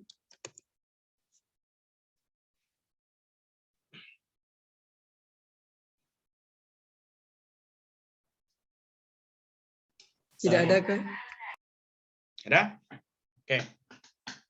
Selanjutnya, tadi sempat disebutkan tadi ada yang ingin tanya periode refraktori. Periode refraktori itu adalah tenggang waktu, di mana stimulus itu tidak bisa mempengaruhi sel saraf. Kapan itu? Dia terjadi ketika gerbang Na terinaktivasi. Jadi kalau periode refraktori di sini, di grafik ini, itu terjadi di tahap 4 dan 5. Ya, jadi ketika 4 dan 5 itu terjadi, sedang berlangsung, di saat itulah saraf kita itu sedang tidak responsif. Jadi ketika tahap 4 dan 5 berlangsung, misal sel saraf kita kasih stimulus lagi gitu ya, dia tidak akan ngaruh gitu, tidak akan merespon. Ya. Itu disebut sebagai periode refraktori. Jadi saat di mana terjadi proses 4 dan 5. Ya. Oke. Atau ketika terjadi ya 4 dan 5 itu. Itu refraktori. Itu saat di mana gerbang natrium itu terinaktivasi. Karena tadi apa? Ketika stimulus diberikan kan tadi yang terjadi gerbang natrium kebuka kan. Tapi ketika gerbang natrium terinaktivasi, dia nggak bisa kebuka. Itu di saat di mana dia berada di tahap 4 dan 5 ya, kalau di sini. Gitu. Itu disebut sebagai periode refraktori. Nah, kemudian lanjut, tadi kan dijelaskan bagaimana potensial aksi itu terbentuk ya. Nah, terus tadi kita juga udah tahu kalau potensial aksi itu tadi seperti domino tadi. Dia akan berjalan dari satu tempat ke tempat lain. Nah, gimana cara berjalannya? Nah, cara berjalan potensial aksi itu tergantung dari ion natrium, ion Na. Misal nih, tadi potensial aksi terjadi di satu tempat. Gitu ya. Jadi kan natrium kan tadi masuk ya, ketika potensial aksi terjadi. Yang nomor 3 ya. Natrium itu masuk. Natrium yang masuk, itu dia akan berdifusi. Berdifusi ke bagian akson di sampingnya. Kalau natrium itu berdifusi ke bagian akson di sampingnya, berarti kan di bagian tersebut menjadi banyak natrium kan ya. Misalnya dia berdifusi di sini gitu. Berdifusi ke sini. Berarti kan bagian yang aku arsir di sini kan jadi banyak natriumnya juga kan. Nah, ketika banyak natrium di bagian yang aku arsir di sini, ini misal bagian A, di bagian B gitu ya. Di bagian B jadi banyak natrium nih. Kalau banyak natrium artinya potensial membran tadi kan naik kan? Ya nggak? Nah, berarti di sini naiknya potensial membran pada B itu akan menyebabkan gerbang natrium itu ikut kebuka di sini. Di bagian B yang tadinya gerbang natrium itu ketutup, dia jadi kebuka. Sehingga lebih banyak lagi natrium yang masuk di bagian B.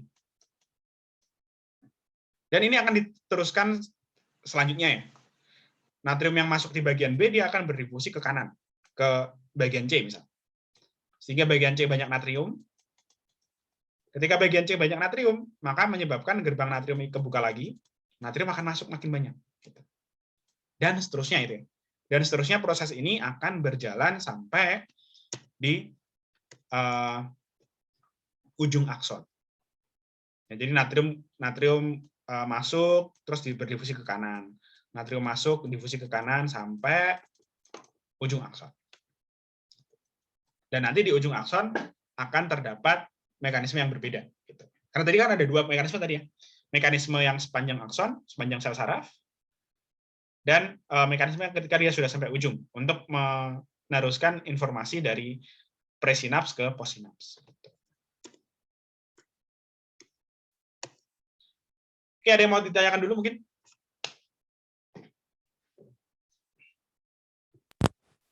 Tidak ada, Kak. Ada? Tidak ada, Kak. Lanjut ya. Nah, selanjutnya sedikit tentang mielin, selubung mielin. Selubung mielin itu biasanya dimiliki oleh beberapa saraf, beberapa neuron. Yang neuron tersebut berfungsi dalam respon yang cepat. Jadi perlu merespon sinyal dengan cepat. Nah, selubung mielin ini dia bisa memaksimalkan kecepatan hantaran impuls dalam akson. Jadi kalau akson biasa, impulsnya itu harus bekerjanya itu ngurut gitu ya, berurutan dari satu tempat ke tempat lain gitu. Dan ternyata itu dia berlangsung cepat, tetapi bisa lebih dimaksimalkan kecepatannya, yaitu dengan terdapatnya selubung mielin. Oke. Nah, dengan adanya selubung mielin, misalnya terjadi potensial aksi di satu tempat ya. Di sini misalnya terjadi potensial aksi. Gitu. Kan ion natrium kan masuk kan. Nah, ion natrium yang masuk ini kalau pada saraf biasa, dia akan berdifusi ke sini. Menyebabkan bagian, misalnya bagian A tadi ya. Menyebabkan bagian B menjadi banyak natriumnya. Oke, sehingga di sini terjadi potensial aksi juga. Ini kalau pada saraf biasa. Tapi dengan saraf bermielin, mielin itu dia akan mencegah terjadinya difusi ion. Sehingga ion yang masuk di bagian A, dia akan berdifusinya itu lebih jauh. Sampai ketemu bagian yang nggak ada mielinnya lagi. Di sini, misalnya di bagian C. Jadi dia berdifusinya cukup jauh sampai bagian C. Nah, di sini dia akan menghemat waktu. Jadi dia tidak perlu melakukan potensial aksi di semua tempat. nggak perlu di B, nggak perlu di sampingnya B, ini nggak perlu. Jadi langsung di tempat-tempat yang loncat-loncat gitulah ya jadinya. Jadi potensial aksinya hanya terjadi pada bagian yang nggak ada mielinnya atau disebut sebagai nodus Ranvier ya. Gitu. Nah, dan proses ini ternyata bisa meningkatkan kecepatan hantaran impuls dalam satu sel saraf. Gitu. Oke, jadi kalau kita simpulkan, mielin itu bisa meningkatkan kecepatan hantaran impuls. Oke ya, itu tentang percepatan hantaran impuls. Nah, kemudian proses kedua pada saraf. Oke, proses kedua pada saraf. Yaitu ketika sudah sampai ujung ya, anggaplah ini sudah ujung ya, sudah ujung, anggaplah ini sudah di ujung akson ya. Nah, beda dengan bagian akson yang lain, daerah ujung akson itu tidak ada gerbang Na+. Ya. Jadi ketika Na+ itu sudah sampai sini, sudah sampai ujung, berarti kan di sini terjadi depolarisasi juga ya. Tapi di membrannya itu nggak ada gerbang Na+. Jadi Na+ yang berdifusi dari sana ke sini, ke bagian ini. Nah, ini dia bukannya memicu pembukaan gerbang Na+ yang lain, tetapi dia memicu pembukaan gerbang kalsium. Nah, ketika potensial membran di bagian ujung akson meningkat, kemudian gerbang kalsium itu terbuka, menyebabkan kalsium masuk, dan kalsium yang masuk ini dia akan mengaktifasi vesikel. Sehingga yang tadinya vesikel itu diam-diam aja di sini, vesikel akan mengalami eksositosis. Dan vesikel yang eksositosis ini ternyata dia membawa neurotransmitter. Warna hijau di sini. Dia membawa neurotransmitter dan neurotransmitternya bisa dilepaskan. Ya, kalau ini diperbesar, neurotransmitter yang dilepaskan dia akan diterima oleh saraf postsinaps atau membran postsinaps. Yang mana neurotransmitter ini dia tadi ya memiliki fungsi tertentu. Dia bisa menyebabkan Na+ masuk atau dia juga bisa menyebabkan K+ keluar. Tergantung dari reseptornya. Ini reseptor apa yang ditempeli oleh neurotransmitter? Ya, tergantung neurotransmitter juga ya. Ini neurotransmitter itu jenisnya apa dan reseptornya ini dia jenisnya apa? Apakah reseptornya ini adalah berupa channel natrium atau reseptornya berupa channel kalium? Gitu. Tergantung itu ya. Oke. Nah, dengan cara ini, misal nih, ternyata reseptor yang menerima neurotransmitter itu adalah reseptor natrium. Jadi ketika neurotransmitter diterima, natrium masuk kan ya? Nah, natrium masuk, dia masuknya ke dendrit atau badan sel. Salah satunya ya. Kalau kita lihat di sini ya, jadi ujung akson itu biasanya dia nempelnya ke dendrit sel berikutnya atau ke badan sel dari sel berikutnya. Itu sama aja itu ya, itu sama saja. Nah, natrium yang neurotransmitter yang menempel menyebabkan natrium masuk kan ya. Kalau natrium masuk apa yang terjadi? Maka bagian badan sel itu menjadi banyak natriumnya. Nah, natrium yang banyak ini dia akan berdifusi ke akson. Nah, barulah nanti dia terjadi proses yang sama kayak tadi di awal. Kalau natrium yang berdifusi itu cukup banyak, berdifusi ke akson hilok berarti di sini ya. Ini ada akson hilok di sini. Dia natrium yang masuk itu cukup banyak. Nah, maka dia akan bisa memicu potensial aksi. Ya. Kalau natrium yang masuk itu sangat terlalu sedikit, berarti dia nggak bisa sampai threshold, berarti potensial aksi tidak akan terjadi. Gitu. Ya, jadi di sini kita juga tahu peran akson hilok ya. Di sini akson hilok itu dia berfungsi tadi ya, dia memastikan tadi ya, kalau misalnya ada difusi natrium dari badan sel atau dari dendrit sampai ke akson hilok, oh ini natriumnya dikit nih, dia nggak bisa sampai threshold untuk meningkatkan potensial membrannya. Oh, berarti ya impuls tidak akan diteruskan. Tapi kalau natriumnya cukup banyak yang masuk, kemudian di axon hillock terdeteksi, oh ini natriumnya cukup nih, udah sampai threshold kita gitu, maka potensial aksi akan terjadi di akson dan akan berlanjut ya, potensial aksi berlanjut sampai ujung lagi dan seterusnya ya. Itu. Jadi kurang lebih untuk mekanisme penghantaran impuls pada sel saraf itu hanya seperti itu saja. Ada yang mau ditanyakan?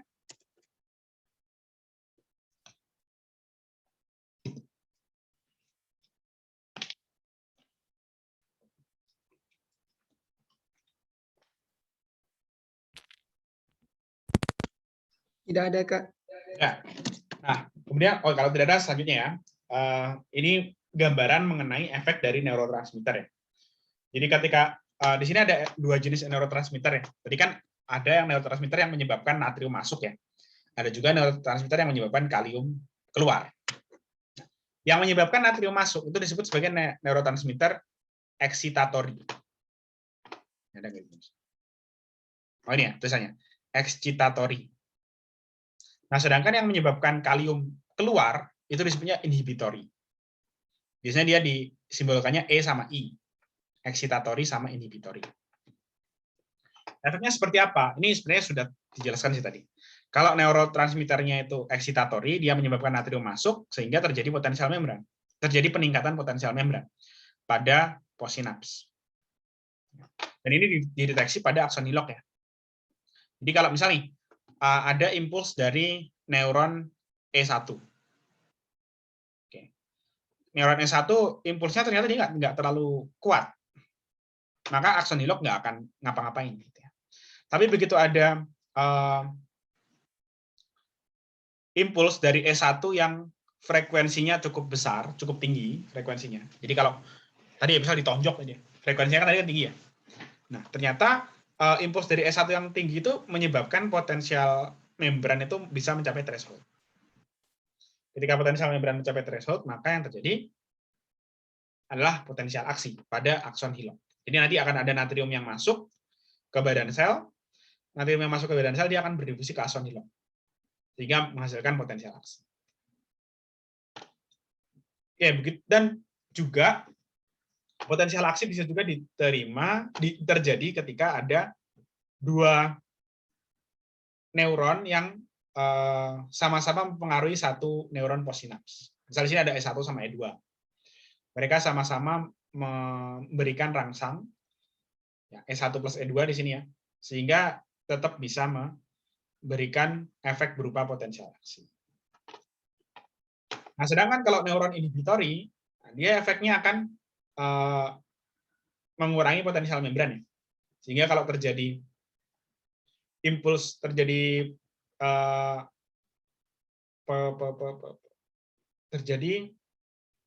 penyaluran impuls dari E1 dan neuron inhibitory misalnya di sini. Nah, dia efeknya akan saling menetralisir. Excitatory yang E dia akan meningkatkan potensial membran, tapi yang I dia menurunkan potensial membran. Jadi seakan-akan bisa dibilang nggak terjadi apa-apa. Gitu. Ya, ini cara kerja dua neuron ya. Cara kerja dua jenis neurotransmitter. Satunya sifatnya excitatory, satunya inhibitory.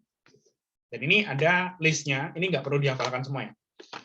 Kita nggak perlu hafal apa itu asetilkolin, fungsinya apa, norepinefrin, dopamin, dan seterusnya, itu kita sebenarnya nggak perlu hafal. Tapi yang penting kita tahu kalau ada dua jenis neurotransmitter, yang sifatnya excitatory dan inhibitory. Nah, kemudian neurotransmitter yang sudah diterima oleh membran posinaps atau neuron posinaps, itu suatu ketika harus dinonaktifkan. Harus dihentikan. Gitu. Karena nggak boleh ketika neurotransmitter itu terus-menerus bekerja, maka kan sel sarafnya kan terus-menerus menghasilkan potensial aksi. Nah, itu tidak boleh juga. Contohnya misal orang yang terkena Parkinson, mungkin nanti bisa dicek ya Parkinson itu seperti apa. Nah, ini salah satu penyebab dari Parkinson itu adalah ketika neurotransmitter itu tidak bisa dihilangkan, tidak bisa didegradasi atau tidak bisa dihentikan kerjanya, sehingga efek dari saraf tersebut akan terjadi berkelanjutan. Nah, jadi penting ya untuk proses penghentian kerja itu juga penting. Sama pentingnya dengan kerja itu dimulai, itu penting juga gitu ya. Dan kerja itu diselesaikan pun juga penting. Gitu. Nah, caranya ada beberapa ya. Yang pertama, neurotransmitter bisa dipecah oleh enzim yang berada di membran postsinaps, dan nanti juga bisa dikembalikan ke membran presinaps. Jadi neurotransmitter itu biasanya setelah dia kerja, dia akan didegradasi di sini. Dia akan didegradasi. Atau dia juga bisa setelah dia kerja, dia akan diserap kembali ke membran presinaps. Itu cara untuk menghentikan kerja neurotransmitter. Ya, ini dari segi molekuler sudah selesai ya untuk saraf. Jadi sebenarnya dari segi konsep dasar itu hanya itu saja gitu, yang berhubungan dengan saraf ya. Jadi bagaimana saraf itu menerima stimulus, kemudian stimulusnya itu direspon dengan apa? Apakah menyebabkan gerbang natrium kebuka atau malah menyebabkan gerbang kalium kebuka? Kalau misalnya gerbang natrium kebuka, dia bisa sampai threshold nggak? Nah, kalau sudah sampai threshold, dia menghasilkan potensial aksi akan disalurkan sepanjang akson. Setelah sampai di ujung akson, potensial aksi tersebut akan menyebabkan kalsium masuk. Ketika kalsium masuk, maka neurotransmitter akan dilepaskan. Neurotransmitter lepas, neurotransmitter diterima oleh membran postsinaps, postsinaps akan menyebabkan natrium masuk, dan seterusnya. Ketika natrium masuk kan tadi potensial aksi ya, di sepanjang akson, dan seterusnya. Oke, jadi sebenarnya prosesnya hanya seperti itu saja. Oke, ya. Nah, selanjutnya mengenai organisasi sistem saraf. Ini nanti aku paling cuma membahas ini saja, bagian organisasinya saja. Nanti untuk bagian-bagian, misal contoh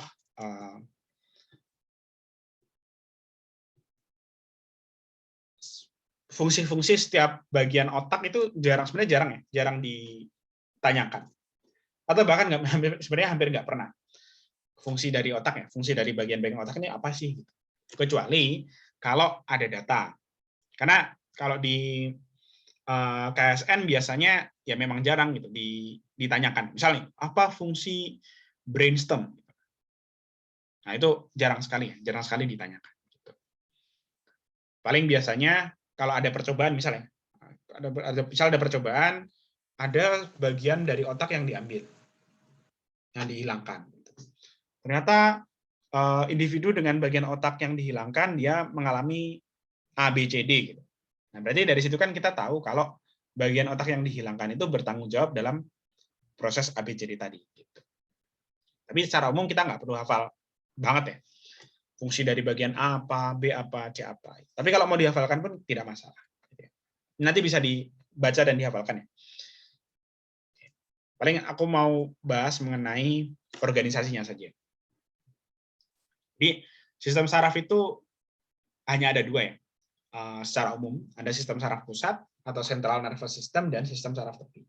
Tadi seperti di awal aku bilang kalau sistem saraf pusat itu hanya terdiri atas otak dan sumsum tulang belakang. Sedangkan selain itu, sel saraf apapun dia akan termasuk dalam sistem saraf tepi. Sistem saraf tepi itu akan dibagi menjadi dua. Bagian yang berfungsi sebagai sensor atau bagian yang masuk ya. Jadi bagian yang fungsinya adalah untuk mendeteksi keadaan luar tubuh maupun bagian dalam tubuh. Itu disebut sebagai divisi aferen. Sama kayak ekskresi tadi ya. Ekskresi tadi kan ada arteriol aferen dan eferen. Kalau yang aferen, dia kan masuk pembuluh darah yang masuk ke glomerulus. Kalau yang eferen, dia yang pembuluh darah yang keluar. Sama juga dengan saraf. Aferen itu yang masuk. Ya ada dua di sini. Sensori stimuli itu artinya dia yang mendeteksi lingkungan luar. Kalau visceral itu artinya organ dalam. Dia yang berfungsi untuk mendeteksi keadaan organ-organ dalam tubuh kita. Nah, kemudian divisi eferen, divisi yang keluar, dia akan ada dua jenis, somatik dan autonom. Somatik itu adalah saraf yang berfungsi untuk menyuruh organ-organ tubuh kita yang sifatnya sadar. Makanya di sini dia si somatic nervous system itu dia tersusun atas neuron motorik yang menyuruh otot rangka, skeletal muscles. Ya, jadi kalau somatik itu bagian dari sistem eferen yang fungsinya adalah untuk nyuruh organ-organ tubuh kita yang digerakkan secara sadar. Sedangkan kalau yang otonom, itu yang ya namanya juga otonom ya. Otonom kan berarti otomatis. Dia menyuruh bagian tubuh kita yang bekerja secara tidak sadar. Biasanya, saraf otonom itu fungsinya itu adalah untuk meningkatkan atau menurunkan kerja dari organ-organ dalam. Mana dia dibagi menjadi 3 ya, ada simpatik, parasimpatik, sama enterik. Kalau enterik itu khusus untuk organ pencernaannya. Oke. Nah, sedangkan kalau simpatik, parasimpatik biasanya dia kerjanya saling berlawanan. Kalau simpatik itu untuk meningkatkan biasanya, meningkatkan. Kalau parasimpatik itu untuk menurunkan kerja. Apa yang diturunkan dan ditingkatkan? Kalau parasimpatik itu secara umum, kalau neuron simpatik ya, neuron simpatik secara umum dia berfungsi untuk meningkatkan kerja apapun yang fungsinya itu adalah untuk menghabiskan energi atau memakai energi. Ya. Apapun itu ya, misal contohnya dia meningkatkan detak jantung misal, atau meningkatkan pernafasan. Peningkatan detak jantung dan peningkatan pernafasan itu dia efeknya adalah meningkatkan laju metabolisme tubuh. Jadi kan meningkatkan kebutuhan energi kan. Itu simpatik. Kalau parasimpatik itu kebalikannya. Dia berfungsi untuk menghemat pemakaian energi oleh tubuh. Oke, itu ya. Ini mengenai organisasi sistem saraf gitu. Jadi yang perlu dihafalkan mungkin ini ya, yang wajib dihafalkan, organisasi sistem saraf. Kalau untuk nanti bagian-bagian saraf, bagian-bagian otak ini fungsinya apa gitu. Itu boleh dihafalkan. Tapi tidak wajib. Kalau di sini yang warna kuning itu yang sistem saraf pusat ya. Kalau yang warna orange dia sistem saraf tepi.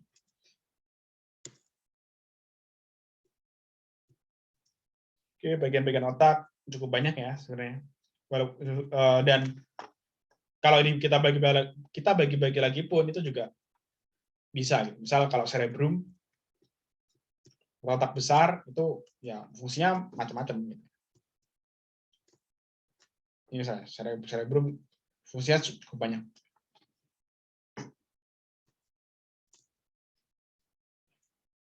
Sistem limbik, emosi, memori, perilaku.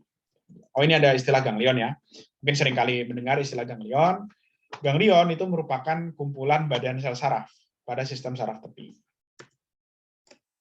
Misal pada sekitar sumsum tulang belakang. Kalau sumsum tulang belakang kan dia sistem saraf pusat. Nah, di bagian sekitarnya itu terdapat benjolan-benjolan saraf, yang mana dia merupakan ganglion. Ya, merupakan tadi ya, kumpulan badan sel saraf.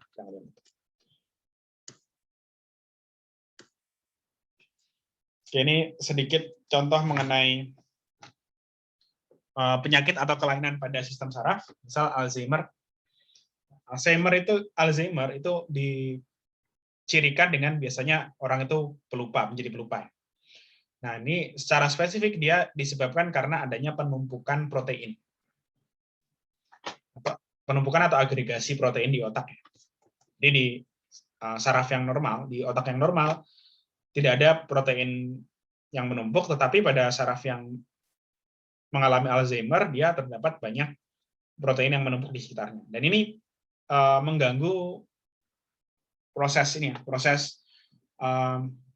penghantaran informasi antar sel saraf, sehingga menyebabkan seseorang bisa menjadi pelupa, bisa menjadi lupa, pikun.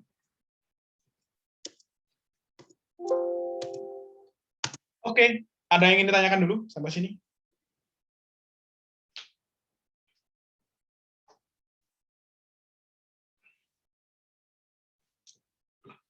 Ada?